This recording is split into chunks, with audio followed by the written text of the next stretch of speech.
Halo, Assalamualaikum warahmatullahi wabarakatuh.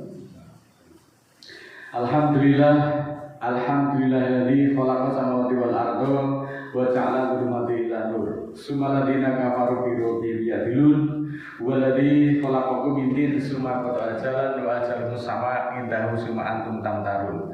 Wa wallahu bis samawati wa fil ardi ya'lamu sirakum wa jahrakum wa ya'lamu ma taksibun. Asyhadu alla ilaha illallah wahdahu la syarikalah innama huwa ilahun wahid. Allahu la ilaha illa huwa rabbul arsyil azim. Allahu la ilaha illa huwal hayyul qayyum. Allahu la ilaha illa huwar rahmanur rahim. Muslimin muslimat yang dimuliakan Allah, tidak henti-hentinya senantiasa marilah kita memanjatkan puja dan puji syukur hanya kepada Allah Ta'ala, Tuhan semesta alam, Tuhan seluruh sekalian alam, atas kenikmatan, atas rahmat yang dilimpahkan kepada kita dan diringankan kaki kita pada kesempatan ini kita untuk mendatangi majelis yang mulia ini. Saudaraku yang dimuliakan Allah, bahwa kita baru sadar rupanya sudah memasuki penghujung tahun 2024. Kemudian sebentar lagi kita akan mendapati awal tahun 2025. Tanpa terasa kita sudah berada di akhir bulan Desember 2024. Betapa cepatnya waktu bergulir yang seolah-olah kita tidak merasakannya. Saudaraku, untuk itu marilah kita senantiasa menetapkan orientasi hidup semakin jelas. Dengan demikian maka semakin mudah hidup yang akan kita jalani. Kalau kita punya tujuan yang jelas, maka sasaran ataupun yang akan kita capai jelas. Bagaimana cara kita mencapainya? Namun demikian sebaliknya, kalau kita tidak punya tujuan yang jelas, maka hidup pun akan terasa semakin sulit. Dan tidak lupa pula, marilah kita senantiasa mengisi waktu, menggunakan waktu yang diberikan kepada kita dengan baik.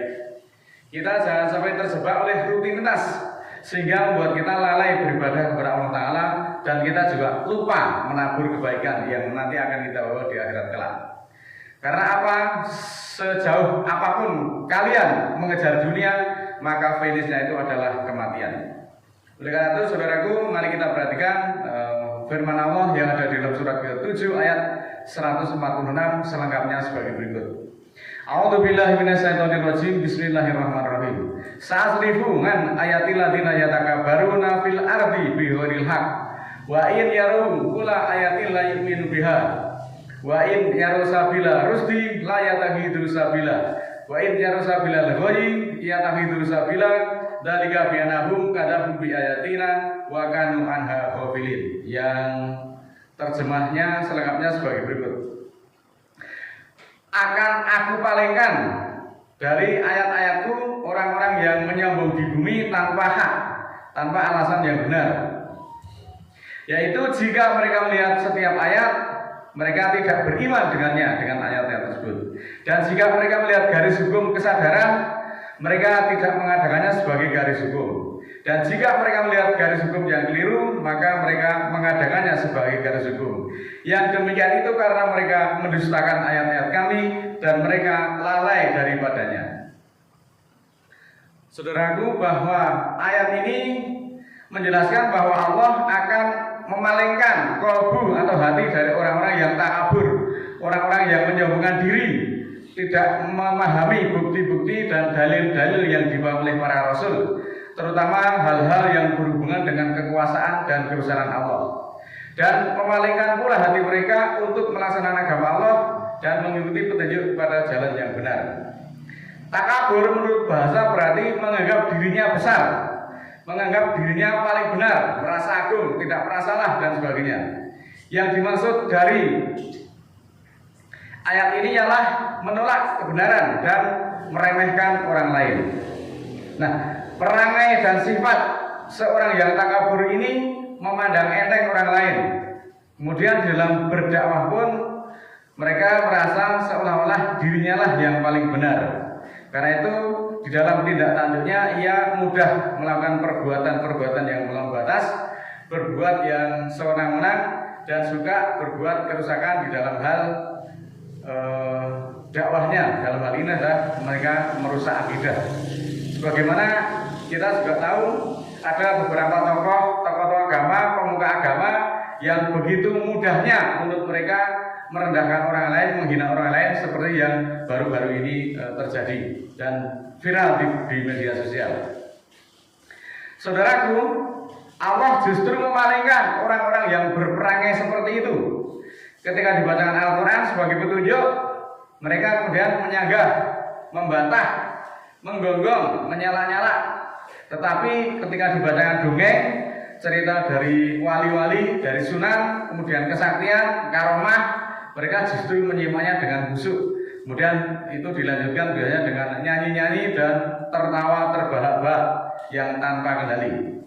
Wahai saudaraku, kaum muslimin muslimat yang dimuliakan Allah, ketahuilah bahwa bencana yang paling buruk yang menggerogoti jiwa adalah lalai kepada petunjuk-petunjuk Allah, berpaling dari jalan yang benar dan mengikuti hawa nafsu yang rendah. Ketika mereka mendapati sabila rusdi malah ditolak, tetapi ketika mereka ketemu dengan sabila al-ghayyi justru diikuti. Sabila al-ghayyi adalah jalan yang keliru. Dan ini banyak yang melakukan hal-hal demikian. Bukannya mereka tidak tahu, bukannya mereka tidak mendengar, tetapi mereka dengan sengaja melanggarnya. Inilah potret dari orang-orang yang mendustakan ayat-ayat Allah. Sebetulnya Tuhan atau Allah sangat gemes terhadap orang-orang yang lalai dengan sifat yang sangat buruk tersebut. Kemudian di dalam surat ke-7 ayat 179 digambarkan sebagai berikut. A'udzubillahi minasyaitonirrajim. Bismillahirrahmanirrahim.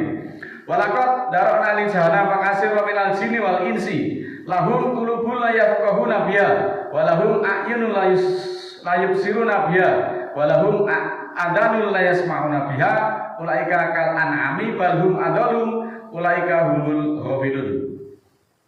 Akan kami biarkan, akan kami penuhi untuk jahanam itu kebanyakan dari jin dan manusia. Jin dan manusia itu yang mempunyai qalbu atau hati, tetapi tidak dipergunakan untuk memahami ayat-ayat Allah. Dan bagi mereka ada mata, tetapi tidak untuk melihat tanda-tanda kesan Allah. Dan bagi mereka ada telinga, tetapi tidak dipergunakan untuk mendengar nasihat-nasihat yang ada di dalam Al-Quran. Mereka itu seperti binatang ternak, bahkan mereka itu lebih sesat dari itu. Itulah orang-orang yang lalai, itulah orang-orang yang lengah. Saudaraku, bagi mereka yang mempunyai hati tetapi tidak dipergunakan untuk memahami Al-Quran, dan bagi mereka yang memiliki mata tetapi tidak dipergunakan untuk melihat tanda-tanda kekuasaan Allah, dan mereka mempunyai telinga tetapi tidak dipergunakan untuk mendengarkan ayat-ayat Allah, mereka itu layaknya seperti hewan ternak yang tidak menggunakan akal yang diberikan Allah untuk berpikir. Bahkan sebenarnya mereka itu lebih sesat daripada binatang. Kenapa demikian? Karena binatang itu dengan instingnya akan selalu mencari kebaikan dan akan menghindari bahaya. Itu sifat dari binatang. Sementara yang namanya manusia justru menolak kebaikan dan kebenaran yang ada. Itulah gambarannya orang-orang yang lalai. Ya ayyuhalladzina amanu taqullaha wal tandun nafsun ma qaddamat lighadin wa taqullaha innallaha khabirun bima ta'malun. Surat 59 ayat 18. Baik orang-orang beriman, takwalah, insyaallah kepada Allah, dan hendaklah diri mereka mengutamakan apa yang didahulukan untuk hari esok atau hari akhirat. Dan bertakwalah kepada Allah, sesungguhnya Allah akan mengabarkan apa-apa yang kamu kerjakan. Selanjutnya petunjuk lagi di dalam surat ke-59 ayat berikutnya, ayat 19. Wala takunu kalladzina nasullaha fa ansahum anfusahum ulaika humul fasikun. Dan jangan seperti orang-orang yang melupakan Allah, lalu Allah menjadikan mereka lupa pada diri mereka sendiri. Itulah orang-orang yang fasik. Nah, saudaraku, kalau kita cermati banyak sekali Al-Quran itu, Allah itu menyeru kepada orang-orang yang beriman. Kenapa orang-orang beriman itu harus diseru? Seharusnya yang namanya orang beriman tidak perlu diseru untuk mendahulukan akhirat kalau memang imannya sudah benar, apalagi dengan Allah.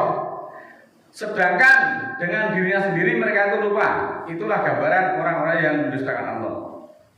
Pada kenyataannya Memang banyak sekali orang yang mengaku beriman tetapi lebih mendahulukan atau lebih mengutamakan kehidupan dunia. Banyak contohnya.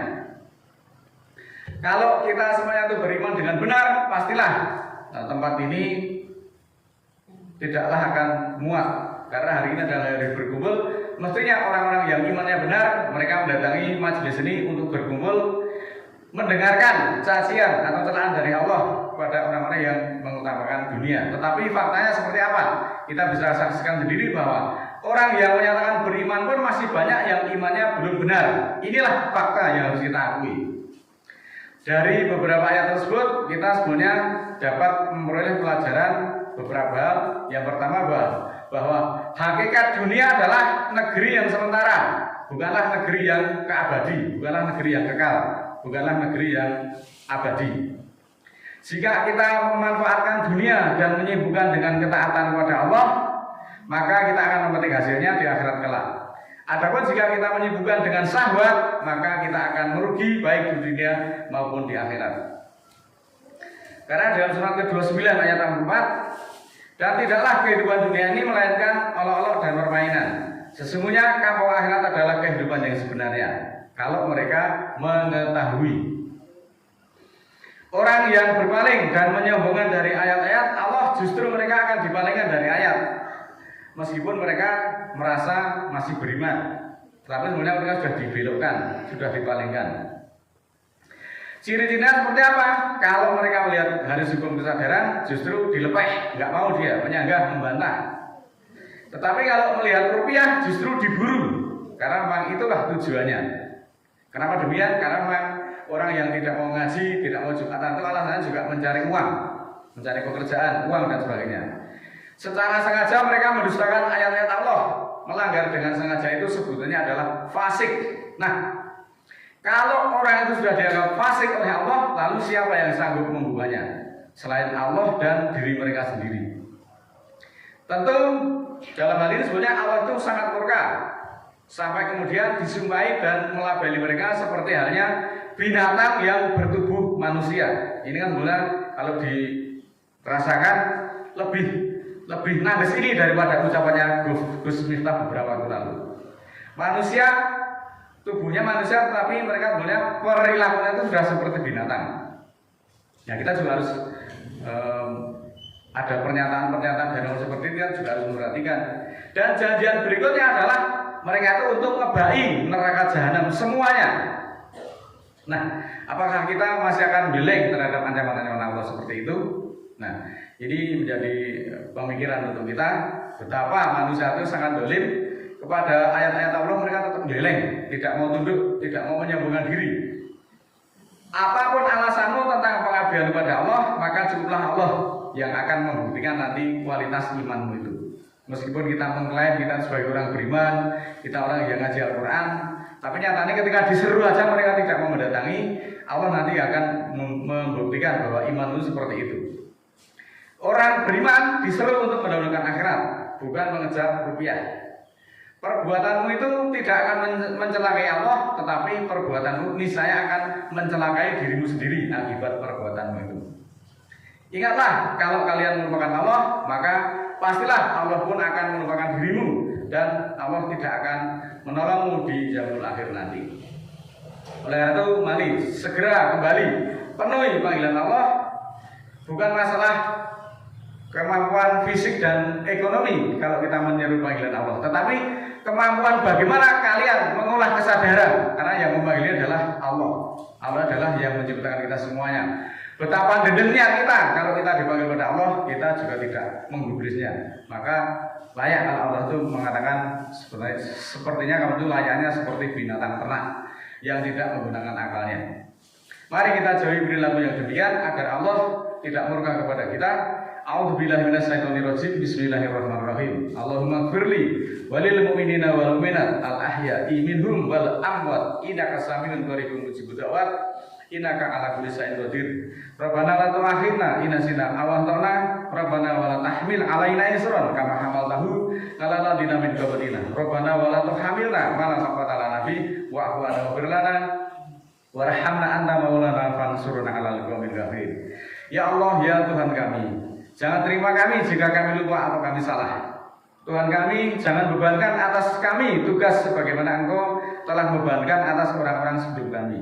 Tuhan kami, jangan beratkan kami yang tiada kesanggupan kami memikul daripadanya. Dan maafkanlah kami, dan ampunilah kami, serta rahmatilah kami, Engkaulah pimpinan kami, maka tolonglah kami terhadap orang-orang kafir.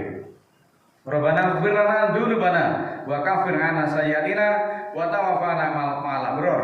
Ya Allah, ya Tuhan kami, ampunilah bagi kami dosa-dosa kami, dan hapuskanlah dari kami kejahatan-kejahatan kami, dan wafatkanlah kami bersama orang-orang yang abrar. Rabbana la tuzigh qulubana ba'da idh hadaitana wa hab lana min ladunka rahmah innaka antal wahhab. Ya Allah, ya Tuhan kami, jangan belokkan kalbu kami sesudah Engkau tunjuki kami, dan anugerahkanlah bagi kami dari sisimu rahmat. Sesungguhnya Engkau pemberi rahmat dan pemberi anugerah. Rabbana ighfir lana wa li ikhwanina alladziina sabaquna bil iman wa la taj'al fi qulubina ghillan lil ladziina amanu rabbana innaka ra'ufur rahim. Ya Allah, ya Tuhan kamu, ampunilah kami bagi kami dan saudara-saudara kami yang telah mendahului kami dengan iman. Dan jangan Engkau jadikan di dalam hati kami ada kekangan untuk orang-orang beriman. Ya Allah, Tuhan kami, bahwa Engkau-lah Maha Penyantun lagi Maha Penyayang. Rabbana Rabbi awzini an askura nikmataka allati an'amta alayya wa ala walidayya wa an amalan sholihan tardahu wa aslih fi dzurriyyati inni tubtu ilaika wa inni minal muslimin. Ya Allah, Tuhan kami, bawalah aku untuk mensyukuri nikmat yang Engkau nikmatkan atasku dan atas ibu bapakku, dan untuk beramal soleh Engkau yang Engkau ridhoi, dan jadikanlah aku berbuat soleh kepada keturunanku. Aku bertobat kepadamu ya Allah, dan aku termasuk muslimin. Subhana rabbika rabbil izzati amma yasifun wa salamun alal mursalin walhamdulillahi rabbil alamin. Maha suci Tuhanmu, Tuhan kemuliaan tentang apa-apa yang mereka sifatkan. Keselamatan atas para utusan dan segala pujian kepada Allah Tuhan semesta alam. Wassalamualaikum warahmatullahi wabarakatuh.